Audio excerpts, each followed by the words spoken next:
Puji Tuhan, mari bersama kita membuka Alkitab kita dalam Kisah Para Rasul. Kisah Para Rasul pasal yang ke-19.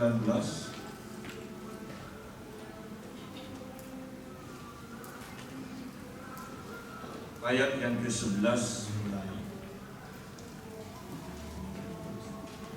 Kisah Para Rasul pasal 19 ayat yang ke-11 sampai ayat yang ke-20.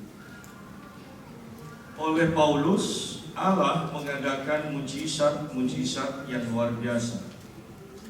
Bahkan orang membawa sapu tangan atau kain yang pernah dipakai oleh Paulus dan meletakkannya atas orang-orang sakit.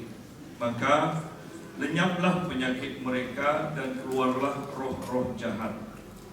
Juga beberapa tukang jampi Yahudi yang berjalan keliling di negeri itu mencoba menyebut nama Tuhan Yesus atas mereka yang kerasukan roh jahat dengan berseru, katanya, "Aku menyumpahi kamu demi nama Yesus yang diberitakan oleh Paulus."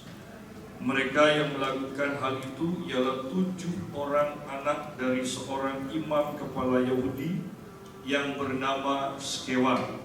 Tetapi roh jahat itu menjawab, "Yesus aku kenal, dan Paulus aku ketahui, tetapi kamu, siapakah kamu?" Nah, kita berhenti sampai di sini dulu. Kita akan belajar di sini tentang kuasa Allah yang didemonstrasikan oleh Paulus. Dan ternyata kuasa yang didemonstrasikan oleh Paulus ini mendatangkan satu keinginan kepada 7 anak Skewa untuk mempunyai pengalaman yang sama seperti Paulus untuk mengusir setan. Tetapi yang jadi masalah adalah mereka asal comot, ya. Mereka hanya ikut-ikutan. Mereka tidak tahu bagaimana Paulus memperoleh kuasa itu dan bagaimana Paulus juga dibentuk oleh Tuhan, ya.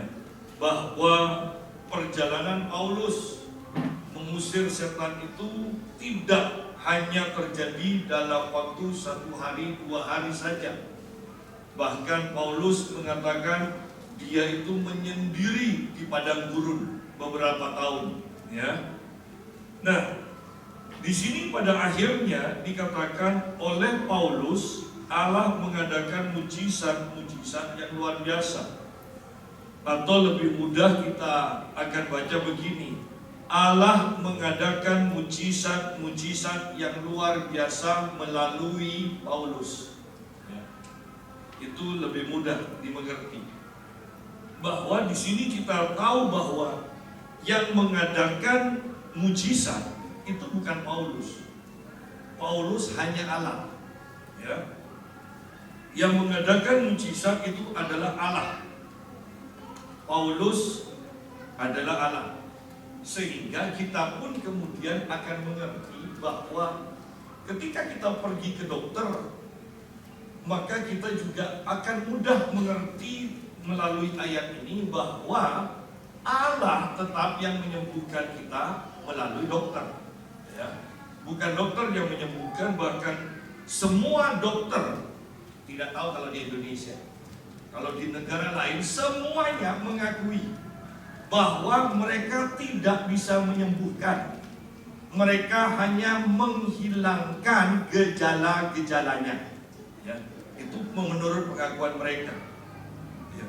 Sehingga di Belanda itu dikatakan oleh orang Indonesia yang bekerja di Belanda, mereka itu kalau sakit apapun juga, pertolongan pertama adalah paracetamol.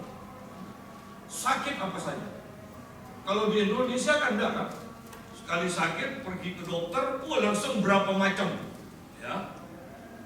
Walaupun nanti yang diminum 2 hari tidak cocok, terbuang itu, sia-sia. Sehingga kita lihat di sini bahwa kita itu sungguh-sungguh memerlukan Tuhan. Allah mengadakan mujizat-mujizat yang luar biasa melalui Paulus. Nah, kita lihat di sini bahwa tidak mungkin Paulus itu bisa langsung dipakai Tuhan. Paulus dibentuk oleh Tuhan dan ini memakan waktu bertahun-tahun. Kalau kita lihat Yesaya pasal 50 ayat yang keempat mulai. Yesaya pasal 50 ayat yang keempat sampai ayat yang keempat dan ayat yang kelima. Tuhan Allah telah memberikan kepadaku lidah seorang murid, supaya dengan perkataan aku dapat memberi semangat baru kepada orang yang letih lesu. Setiap pagi ia mempertajam pendengaranku untuk mendengar seperti seorang murid. Tuhan Allah telah membuka telingaku dan aku tidak memberontak, tidak berpaling ke belakang. Nah, lihat di sini dikatakan oleh Yesaya dikatakan setiap pagi Tuhan mempertajam pendengaranku untuk mendengar seperti seorang murid. Setiap pagi, bukan 2 pagi, 3 pagi, tetapi setiap pagi. Berarti sebelum dia dipakai Tuhan sebagai nabi, pagi demi pagi dia sudah lalui. Dan pada waktu dia dipakai Tuhan sebagai nabi pun tetap aja tidak berubah, pagi demi pagi dia lalui bersama Tuhan. Sehingga di sini dikatakan setiap pagi Tuhan mempertajam pendengaranku untuk mendengar seperti seorang murid. Tuhan Allah telah membuka telingaku. Baru setelah dia itu dibuka telinganya oleh Tuhan dikatakan, dan aku tidak memberontak, tidak berpaling ke belakang. Jadi di sini kuncinya, bahwa setiap pagi Yesaya, saya percaya juga Paulus juga demikian, setiap pagi Tuhan mempertajam telinganya, artinya Tuhan berfirman, dan Yesaya tidak memberontak. Tuhan berfirman dan Paulus itu tidak memberontak. Ketika Tuhan membentuk mereka, mereka mau dibentuk oleh Tuhan. Ketika mereka mendapatkan perintah dari Tuhan, mereka melakukan perintah Tuhan. Sehingga pada akhirnya dikatakan Tuhan Allah memberikan kepadaku lidah seorang murid, supaya dengan perkataan aku dapat memberi semangat baru kepada orang yang letih lesu. Sederhananya, setelah Yesaya itu tidak memberontak, dia mendengar firman Tuhan, dia tidak memberontak, dia taat, dia mendengar firman Tuhan, dia ditegur dan dia berubah sesuai dengan teguran itu, baru kemudian Tuhan memberikan lidah seorang murid untuk mengajar, untuk menegur, untuk menjadi berkat bagi orang lain. Nah, kebanyakan dari orang-orang di sekeliling kita taunya adalah bahwa kita itu mempunyai perkataan yang kuasa, yang berkuasa. Taunya bahwa seperti anak-anak Skewa ini, mereka tahunya bahwa Paulus itu memakai nama Yesus dan setan pergi. Hanya itu yang dia tahu. 7 anak Skewa tidak tahu bagaimana setiap hari Paulus itu mencari Tuhan. Mereka tidak tahu bagaimana Paulus mentaati Tuhan. Ketika Paulus maunya pergi ke Asia, Roh Kudus katakan jangan ke Asia, ke Eropa. Dan zaman Paulus yang maju itu Asia, bukan Eropa. Jadi secara logika, kalau Injil ingin cepat itu tersebar, maka seharusnya di Asia yang dikuasai dulu, bukan ke Eropa. Tetapi Paulus mau tunduk, mau dipimpin oleh Roh Kudus. Bahkan sampai dalam taraf dia mengatakan, aku ini tawanan roh. Bahkan mau dibawa ke penjara pun dia taat. Sedangkan para murid yang lain mengatakan, murid-muridnya Paulus katakan, jangan ke Yerusalem, nanti kamu ditangkap. Bahkan ada nabi di sana yang berkata, kalau engkau ke Yerusalem engkau akan diikat, kemudian engkau akan dimasukkan ke dalam penjara. Ada larangan demi larangan, tetapi Paulus tahu, jangan menyusahkan hatiku. Aku ini mau taat kepada Tuhan, aku ini tawanan roh. Yang penting aku bisa menyelesaikan apa yang Tuhan tugaskan. Itu yang Paulus lakukan. Nah, sidang jemaat, banyak orang ingin menjadi berhasil. Pertanyaannya, berapa lama kau menghabiskan waktu dengan Tuhan? Dan apakah setiap Tuhan berfirman, engkau mentaatinya? Banyak orang ingin disembuhkan. Pertanyaannya, ketika Tuhan berfirman, engkau berani mentaati atau tidak? Banyak orang ingin menjadi lebih kaya. Pertanyaannya, ketika Tuhan memberi perintah untuk menabur, engkau berani mentaatinya atau tidak? Jadi di sini Yesaya mengatakan, aku tidak memberontak. Kuncinya di sana. Tetapi ketekunan itu juga yang sangat kita butuhkan setiap pagi. Setiap pagi. Seperti yang saya pernah katakan. Bahkan istri saya pun pernah bertanya kepada saya, tidak bosan setiap pagi doa dengan semangat? Dan jawaban saya adalah sering bosan, tidak ngantuk, sering ngantuk. Tapi kok kelihatannya semangat.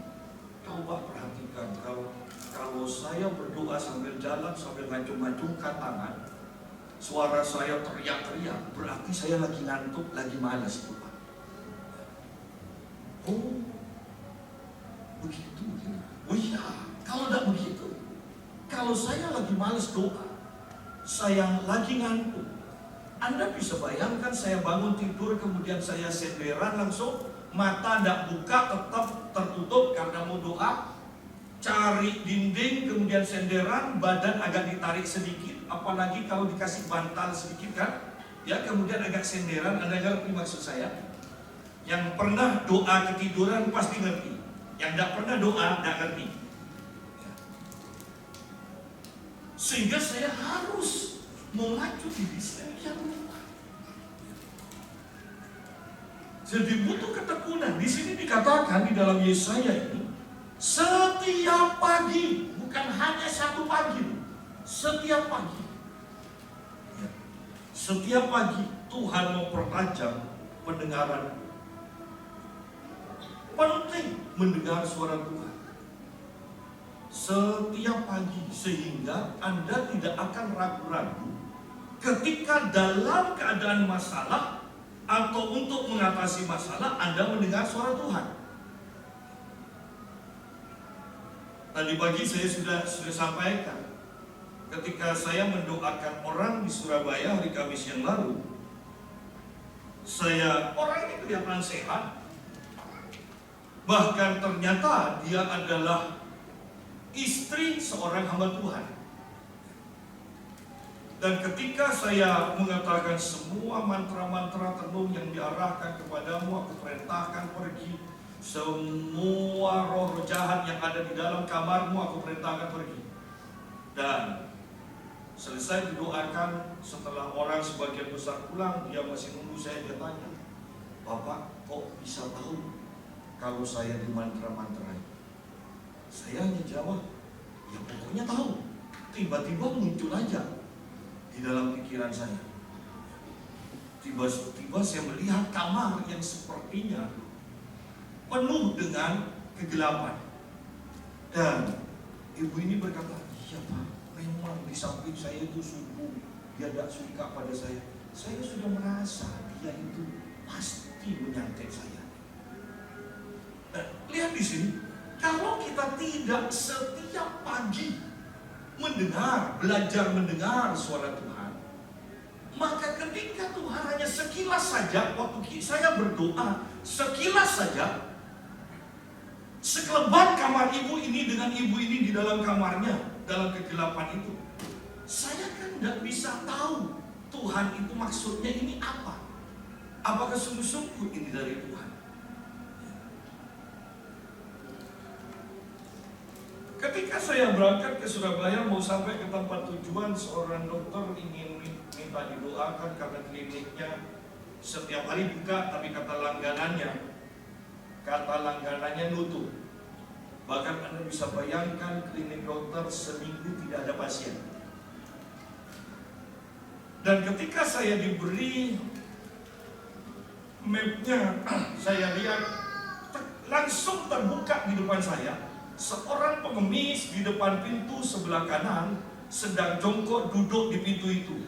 Dan Tuhan mengatakan, ini loh yang menjaga pintu sehingga pintu ini kelihatannya tertutup terus. Apakah itu bisa muncul langsung seperti itu? Tidak. Setiap pagi saya belajar mendengar suara Tuhan. Sehingga apakah itu mendengar dengan suara hati ataukah mendapatkan penglihatan, mendapat kesan, saya tidak ragu bahwa itu dari Tuhan. Dan kemudian tadi siang dokter ini berkata begini, Pak Yusa, boleh minta rekeningnya. Ada ada pasien pertama kali setelah seminggu, ada pasien datang dan perpuluhan untuk pasien yang pertama saya berikan ke Pak Yusa. Lumayan, kata istri saya. Ternyata satu pasien berarti kalau perpuluhannya segini, berarti satu pasien itu jutaan. Bayangkan dokter gigi seminggu tidak ada pasien. Itu sudah tidak normal. Nah, jadi lihat di sini betapa pentingnya kita itu setiap pagi cari Tuhan, belajar mendengar suara Tuhan. Dan ketika Tuhan perintahkan kita mungkin yang tidak masuk akal, beranilah untuk mentaatinya. Berani untuk mentaati. Banyak orang Kristen bisa mendengar suara Tuhan? Iya, banyak. Tetapi yang berani mentaati ketika kau mendengar suara Tuhan sangat sedikit. Sangat sedikit. Tetapi yang saya mau tekankan begini, setiap orang Kristen minimal pasti pernah mendengar suara Tuhan satu kali. Tetapi ketika Tuhan menyuruh kita melakukan dan kita tidak melakukannya, setelah itu Tuhan merasa tidak perlu berbicara lagi. Betul kan? Karena apa? Perintah pertamanya kita ada turuti dan belum kita turuti. Sehingga jangan berkata berbicaralah lagi Tuhan. Kalau Tuhan sampai nyaut, jangan berkata aku sudah berbicara anakku dan aku menunggu engkau untuk mentaatinya. Nah, kembali kepada kisah para rasul sekarang. Karena itu pembukaan supaya kita mengerti bahwa Rasul Paulus tidak ujuk-ujuk punya kuasa dari Tuhan. Dia tekun mencari Tuhan, dia mentaati Tuhan sampai menjadi tawanan roh. Dia taat. Baru kuasa Tuhan itu bekerja dengan leluasa. Ayat 11.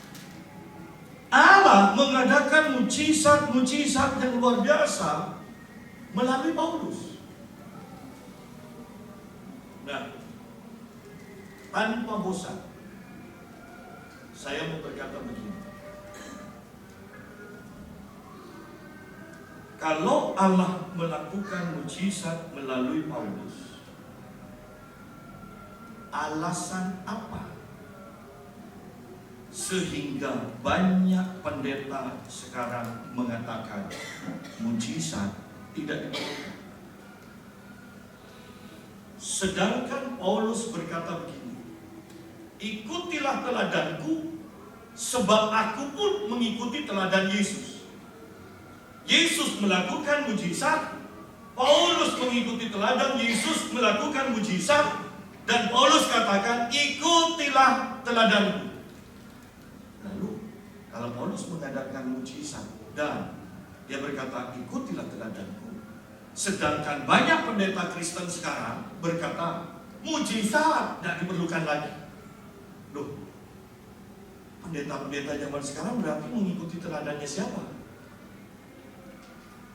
Anda tidak akan pernah menemukan salah satu dari para rasul tidak melakukan mujizat. Semuanya melakukan mujizat.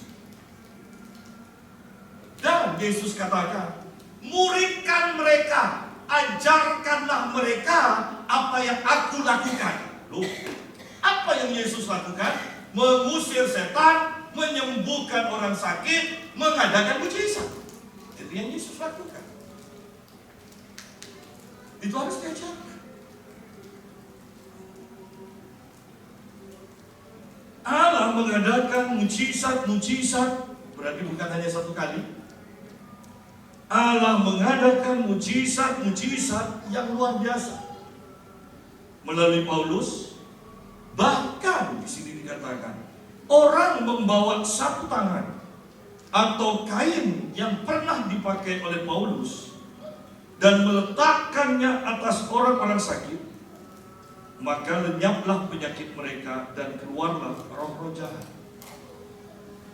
Di sini kita bisa melihat bahwa penyakit itu sembuh, setan pergi, bukan karena sekedar disentuh oleh kain. Tetapi di sini dikatakan kain yang pernah dipakai oleh Paulus. Dan bukankah ini juga sama dengan Yesus? Ketika wanita yang 12 tahun mengalami pendarahan mendekati Yesus, dia berkata, asal ku jamah jubahnya, aku pasti sembuh. Dan itu yang terjadi. Jadi lihat, apa yang dilakukan Yesus, yang terjadi pada Yesus, itu juga yang terjadi pada Paulus. Pak, tapi kan berhenti sampai di sana. Enggak, nggak berhenti. Karena minimal kita tahu almarhum Om Ishak Leo, ya. Almarhum Om Ishak Leo, pendiri GBPS, dia selalu mempunyai pelayanan yang sangat luar biasa, dan salah satunya adalah dia menyediakan kain putih sapu tangan yang dia akan doakan tumpang tangan. Kemudian bahkan orang sakit, orang yang kerasukan di luar negeri pun, itu ketika sapu tangan ini dibawa dan diletakkan di bawah, ya, di bawah bantal dari orang yang sakit itu, orang sakit itu sembuh. Itu pelayanan Om Ishak Leo. Walaupun sampai sekarang masih belum ada penerusnya. Moga-moga sebentar lagi GBPS Pemekasan. Ya, inginkanlah hal-hal yang besar.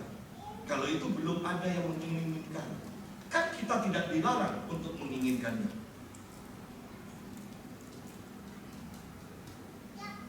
Bahkan orang membawa sapu tangan atau kain yang pernah dipakai oleh Paulus dan meletakkannya atas orang-orang sakit, maka lenyaplah penyakit mereka dan keluarlah roh-roh jahat. Sidang jemaat, jangan remehkan pekerjaan roh-roh jahat. Berapa banyak orang di Surabaya yang ingin menjual tanahnya dan tidak laku-laku. Mereka minta doa, doakan. Lucunya ada sampai ada yang punya pengalaman. Orang ketika melihat tanah yang mau dijual itu bisa kerasukan di tanah itu. Itu kalau tidak disantet orang supaya tanah itu tidak laku kan tidak mungkin. Ya. Ada yang dapat penglihatan, dililit ular, segala macam. Anda tahu saya pernah diundang ke Jakarta juga untuk mendoakan satu keluarga dan juga dibawa ke gudang yang besar untuk didoakan supaya terjual. Dan puji Tuhan, tidak ada sampai 1 bulan terjual. Lumayanlah rekening masuk. Ya. Berkat, bukan dibayar, berkat. Ya kan? Nah, tetapi yang saya mau tekankan bahwa seringkali bahkan untuk menjual tanah pun ada orang tidak suka loh tanah itu terjual. Kan pakai dukun murah kan? Murah lah, pokok bukan dukun yang pernah dipakai pejabat kan? Murah, hanya harganya nyawa kita yang belum dibayarkan itu yang mahal. Ya, bayar ke depannya itu yang nanti yang mahal. Ya. Nah, jadi di sekeliling kita banyak hal yang seperti ini, pekerjaan roh jahat. Pekerjaan roh jahat. Seperti yang saya katakan, masa hanya jatuh kemudian bisa patah 3 tulangnya patah itu ya apa nih? Kalau bukan karena roh jahat.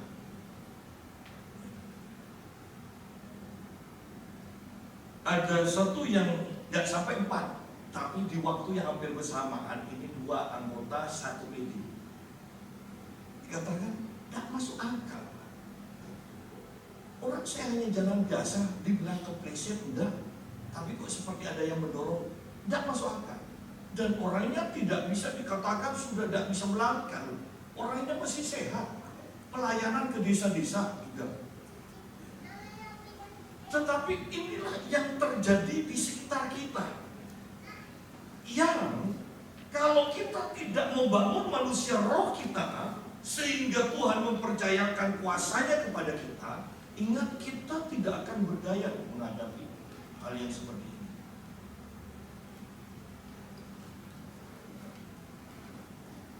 Seorang ibu bahkan yang saya ceritakan tadi pagi berkata, ayo Pak, tentukan kapan Bapak kosong, kita ke Malang, doakan tubuh saya.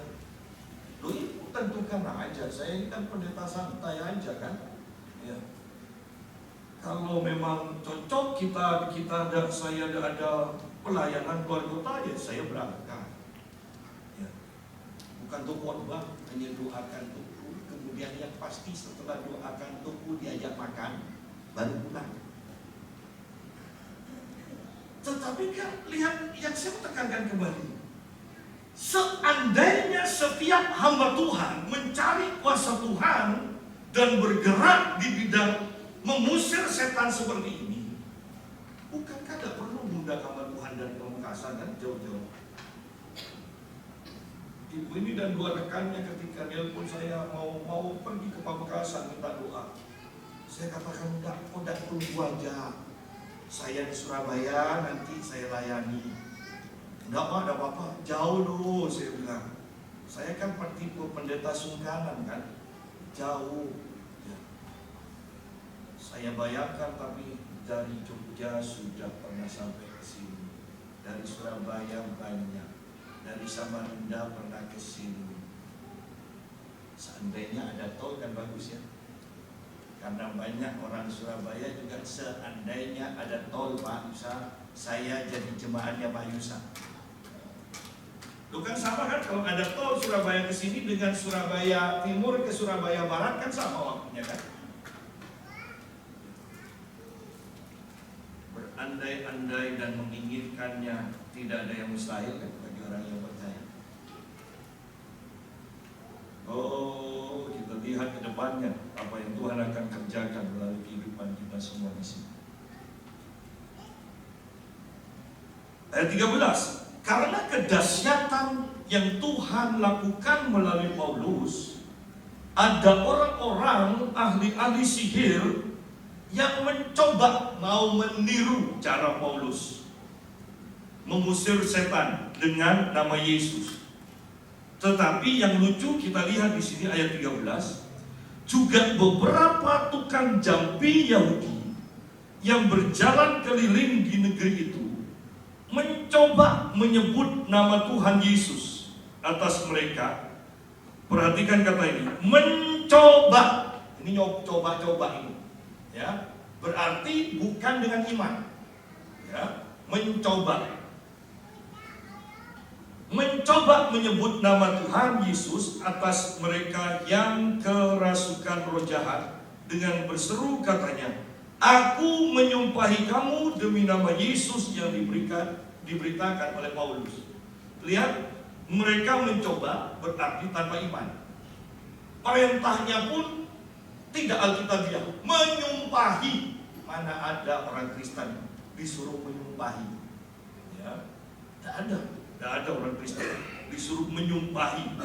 Bahkan dikatakan ketika setan mau merebut mayat dari Musa, Mikael yang merebut mayat itu pun yang bertengkar dengan Musa tidak berani mengucapkan kata-kata, istilahnya supaya gampang, kata-kata kotor, ya, mencaci maki, tidak ada. Di sini dikatakan di sini, mereka, aku menyumpahi kamu.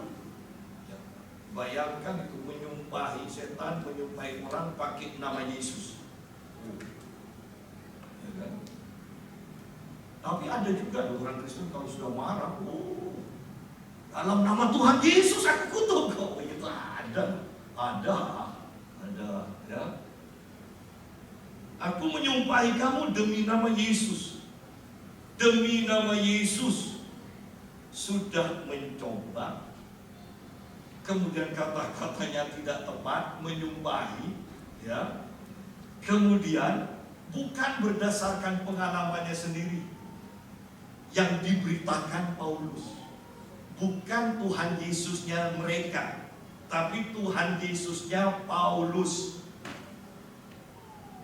Bahwa Anda bisa mengusir setan memakai nama Yesus kalau memang Yesus itu adalah milikmu, bukan menurut penginjil yang terkenal, bukan Paulus yang diberitakan hamba Tuhan terkenal, bukan. Di dalam nama Yesus, artinya kita ada di dalam Yesus, Yesus ada di dalam kita, sehingga kita punya hak untuk memakai namanya. Berarti kan harus ada hubungan.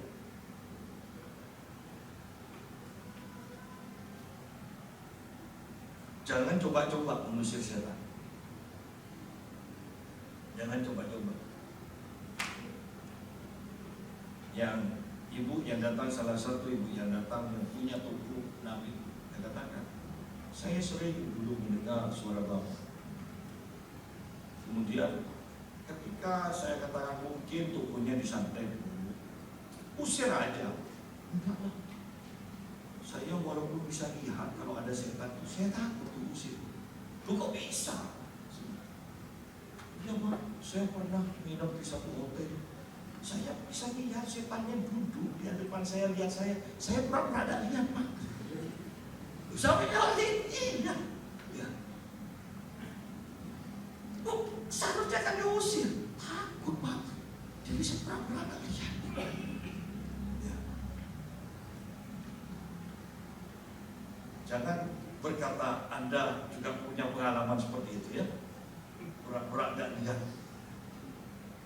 Atau mungkin Anda berkata, puji Tuhan, saya tidak pernah lihat. Tetapi Anda bisa bayangkan begini, kalau kita belum diangkat, salah satu meterai, kalau tidak salah satu meterai atau sangkakala, bukankah itu berbicara tentang bagaimana meterai dibuka dan setan-setan dari jurang maut itu, dan itu begitu banyak. Kalau itu begitu banyak, berarti mereka akan memperlihatkan diri kepada banyak orang. Kalau kita tidak memperlengkapi diri kita dengan iman yang kuat dengan keberanian di dalam nama Tuhan Yesus, bagaimana kita akan menghadapi itu semua? Ingat, bahkan bencana demi bencana, bukankah semakin besar? Semakin banyak. Beberapa buku yang saya pernah baca, ada pengalaman hamba-hamba Tuhan, bukan hanya satu, bagaimana hutan terbakar dan angin mengarah ke tempat gereja mereka, kantor mereka. Tetapi mereka dengan semangat, dengan percaya berkata, tidak usah dipindahkan semua barang-barang.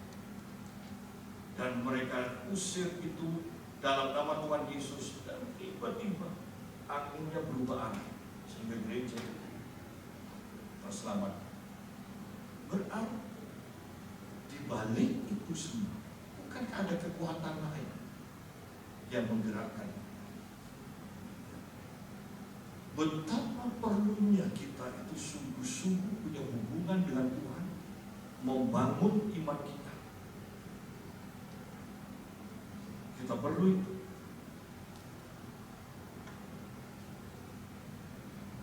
Tidak ada yang takut kan untuk berhadapan dengan santai kan? Tidak ada. Walaupun senyumnya menyatakan ada. Tidak ada. Sungguh sangat mudah berhadapan dengan santai. Ingat seperti yang saya saksikan, orang di mana istri saya biasa membeli ayam, kemudian kakinya diikat, kemudian ketika ditanya kenapa itu, sakit asam urat. Ketika saya kata coba enggak, orang tidak bengkak asam urat. Santai itu pasti. Dan saya bertanya, pernah ada bunga atau apa yang ditaruh di depan, jualan atau di depan rumahmu, dan dia keluarkan seperti ini? Oh iya. Dan ketika saya katakan, oh didoakan, dan istri saya langsung jawab, didoakan di mana? Ya di sini. Dan tanpa suara yang keras, saya hanya pegang, sentuh sedikit, dan saya katakan, semua roh santet aku patahkan dalam nama Tuhan Yesus. Coba kakinya.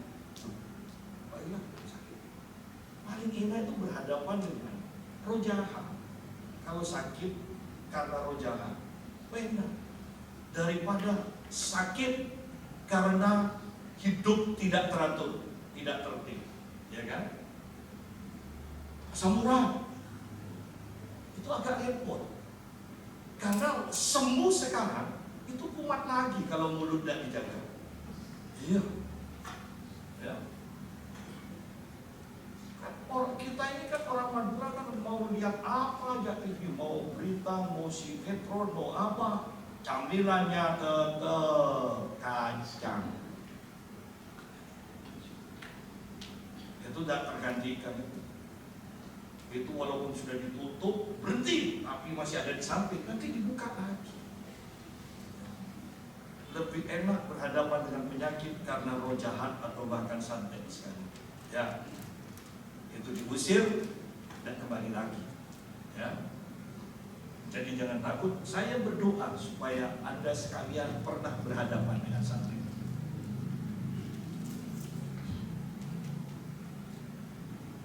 Ayat 14, mereka yang melakukan hal itu ialah 7 orang anak dari seorang imam kepala Yahudi yang bernama Skewa. Tetapi roh jahat itu menjawab, Yesus aku kenal, dan Paulus aku tahu, tetapi kamu, siapakah kamu? Nah seandainya kita ngusir setan, Anda yakin atau tidak bahwa Anda itu kenal Tuhan dan dikenal Tuhan? Jangan sampai setannya nanti berkata, kamu siapa? Karena dalam pengusiran setan itu banyak hal-hal yang lucu. Ya. Pak Joko Triasmoro bercerita, almarhum ya, bahwa suatu saat di tempat dia mengajar. Ya. Ada mahasiswinya, sekolah teologi, kerasukan, sekolah teologi, kerasukan. Dan guru-guru itu melayani bersama. Banyak ya. Dan ada satu guru dari timur ikut musik. Puji Tuhan, sekarang dia dipakai Tuhan untuk lepas. Dan itu setannya bilang begini, hei orang negro, ada apa kamu usir saya di sini? Kembali ke kampung halaman, usir setan yang ada di sana. Loh, setan itu bisa nyaut seperti itu. Bahwa kalau kita tidak punya kuasa, ingat, kalau kita tidak kenal Tuhan dan dikenal oleh Tuhan, setan berani mempertanyakan status kita. Kamu siapa? Kamu siapa? Pertanyaannya adalah, apakah yang dikatakan oleh Yohanes Pembaptis itu terjadi pada kita? Yesus harus semakin besar, aku harus semakin kecil. Yesus bertambah-tambah, aku semakin berkurang. Apakah itu terjadi? Kalau itu belum terjadi dalam kehidupan kita, jangan macam-macam mengusir setan. Jangan macam-macam mengusir setan.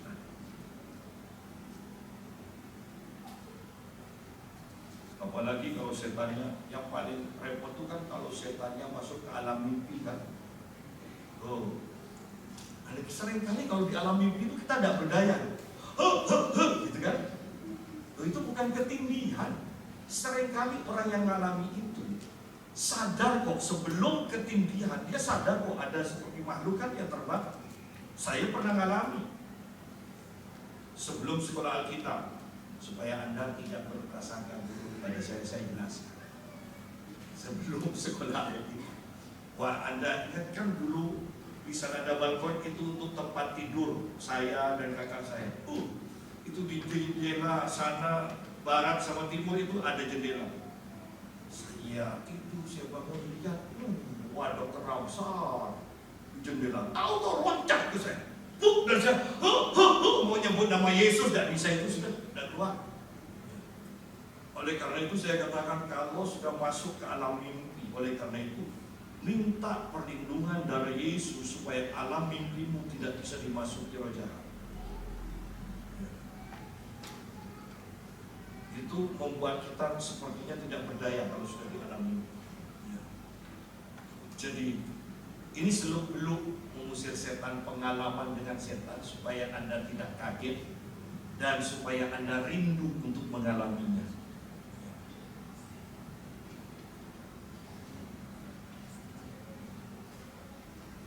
Nah, ketika setan itu bertanya, siapakah kamu?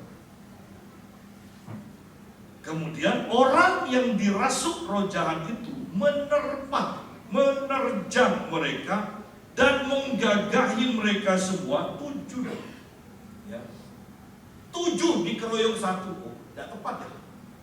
7 dikeroyok 1, ini kan 7 dikeroyok 1 berarti kan 7 anak sekewa.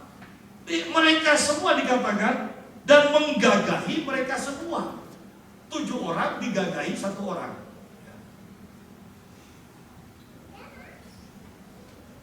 Dan mengalahkannya sehingga mereka lari dari rumah orang itu dengan telanjang dan luka-luka. Ingat, dalam menghadapi setan Anda tidak boleh takut. Sama dengan menghadapi anjing, tidak boleh lari. Kalau lari Anda dikejar, kalau Anda diam anjingnya diam. Ya. Sama kok dengan setan. Kalau Anda takut, setan tahu. Ketika Anda mencoba mengusir setan, setannya tidak akan pergi. Kalau setan yang di rumah itu gampang usir. Pengalaman saya paling seru, paling menakutkan, ya, itu mengusir orang yang indigo. Setan yang merasuk orang sehingga orang itu indigo. Itu mengerikan. Karena orangnya sendiri yang sudah sangat akrab dengan setan yang menjadi temannya sejak kecil, itu biasanya tidak tega untuk mengusir setan yang sudah menemani dia. Anda bisa bayangkan Anda di satu ruangan mengusir setan dari orang yang indigo, tanpa ada jendela yang terbuka, ruangannya full AC, dan dinding itu bisa bergetar semua, lukisan-lukisan bergetar, angin itu bisa muter-muter di ruangan. Bisa bayangkan, kalau engkau tidak kenal Tuhan Allahmu, engkau sudah lari. Kalau sudah seperti itu. Jadi perhatikan sungguh-sungguh, hati-hati dengan seni-seni ya. Tidak semua seni salah, tetapi ibu ini yang indigo juga bergerak di bidang seni. Jadi bahkan semua perabotannya itu ada isinya, semuanya. Saya dibawa ke kamarnya untuk mendoakan kamarnya. Itu orang tinggi besar, itu bisa jalan-jalan enak. Saya kasih tahu, oh, ini ada orang loh, ini tinggi besar dari kamar mandi, tinggal kemudian pergi ke tempat tidur itu. Ya Pak, memang itu ada, mulai dulu sudah biasa saya. Tapi berteman. Hanya karena kembali di sini. Karena kejiwaannya tidak stabil setelah itu, kemudian sama suaminya juga cerai, makanya dia panggil saya untuk melayani pelepasan. Terakhir, wah, ini yang menemani saya waktu sejak saya kecil berkata, ini Pak, nangis, jangan usir saya tidak ganggu kamu, kan saya yang menemani kamu. Pak, kasihan, biarlah Pak, tinggal satu ini. Saya katakan, tidak bisa, ibu harus usir, ikuti doa saya, ikuti kata-kata saya, dan harus ibu ini yang usir ya. Walaupun saya membantu dalam doa, karena ibu ini sendiri yang mengundang, yang berteman sejak kecil. Kalau saya musir tapi ibu ini merasa sayang, setan tidak pergi, tidak akan pergi. Nah, lihat di sini bahwa ini loh, banyak hal akan membuat kekristenan kita seru kalau kita bergerak sungguh-sungguh dalam bidang mujizat, mengusir setan, kesembuhan. Ya. Saya pernah berhadapan dengan pembunuh bayaran yang punya itu, mukul mental sendiri, muntah darah. Dan selesai KKR itu, pembunuh bayaran ini berkata di Ungaran, Pak, saya ini punya pembunuh bayaran, saya juga pencuri. Kalau saya dikejar, tinggal nempel tembok, orang tidak bisa lihat saya.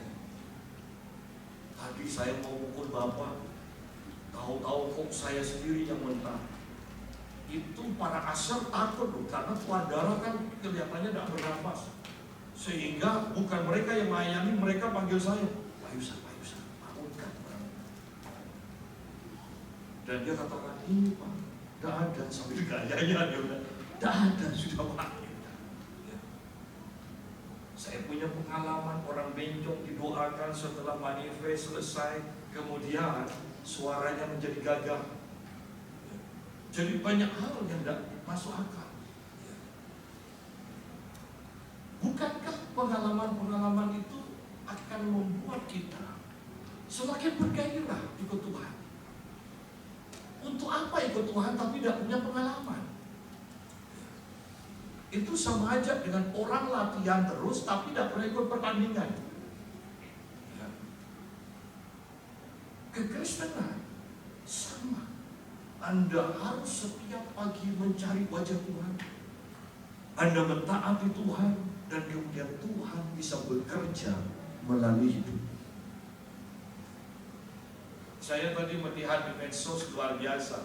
Seorang dokter sudah pasiennya nunggu banyak, ya. Tapi dokternya itu dengan ramah, dia tumpang tangan satu persatu ke pasiennya.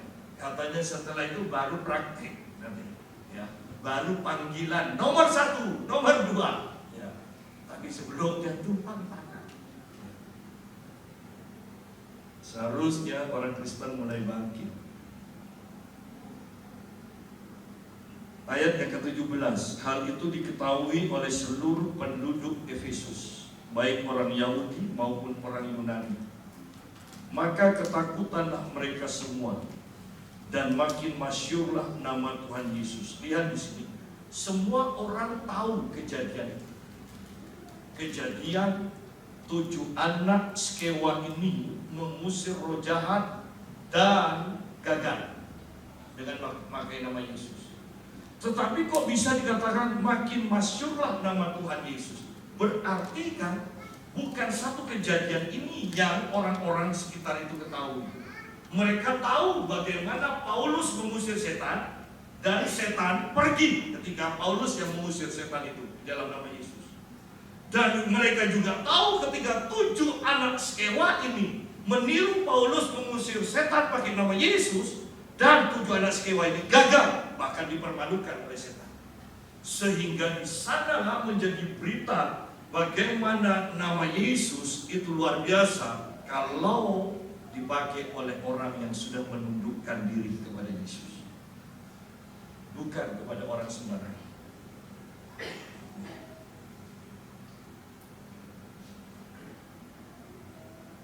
Ingat, hanya di dalam nama Yesus. Nggak usah pakai yang aneh-aneh, ya. Nggak usah pakai yang aneh-aneh.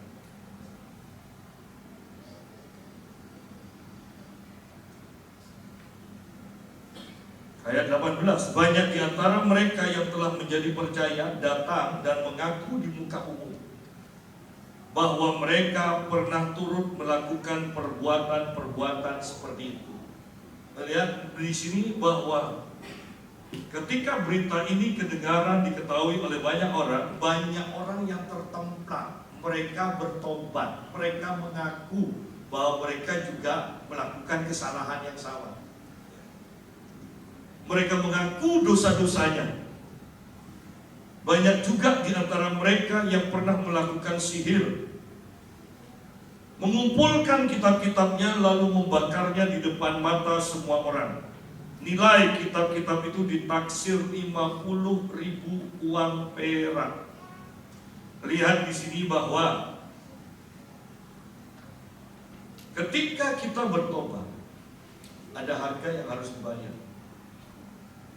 Bahkan kitab-kitab sihir ini dikatakan dibakar. Itu kalau Alkitab firman Allah yang hidup menyederhanakan kata ini, ditaksir 50.000 uang perak. Firman Allah yang hidup berkata jutaan rupiah harganya, ya. Jadi ketika kita bertobat dari perdukunan, apakah jimat, apakah buku-buku sihir yang berhubungan lah dengan itu, semuanya harus dimusnahkan. Itu barang-barang tumpas. Ketika saya mendoakan tempat dokter itu, saya dibawa ke lantai 4, saya ingin tahu, dan ternyata di sana ada penyembahan segala macam dewa, segala macam patung dewa, segala macam binatang penjaga-penjaga itu ada. Dan karena itu dikasih atau dipinjemi oleh orang tuanya, dia tidak berani untuk membakarnya. Jadi saya katakan, sudah, hanya ada 2 yang harus dilakukan pilihan: dibakar, hancurkan, dibakar, atau kembalikan. Oh ya Pak, saya kembalikan. Semoga sudah dikembalikan. Karena dulu juga ada pengalaman seseorang, Anda mungkin kenal, ketika salah satu keluarganya meninggal, bukan orang Kristen tetapi banyak jimatnya, banyak pusakanya, dan saya diminta untuk membakarnya.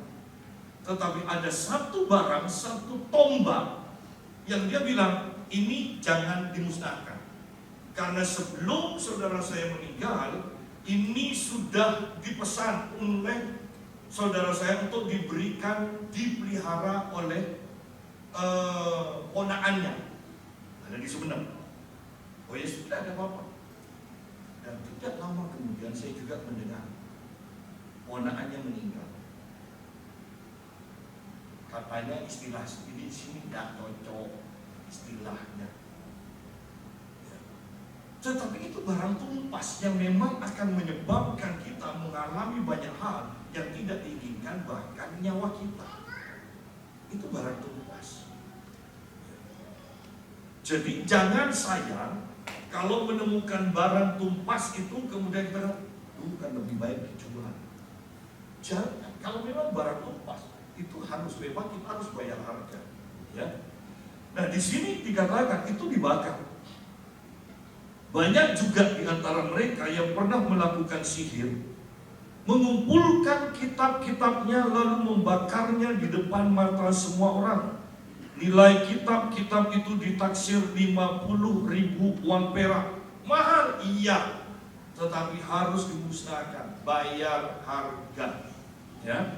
Dengan jalan ini makin tersiarlah firman Tuhan dan makin berkuasa. Jalan apa? Jalan nama Yesus ini loh yang berkuasa.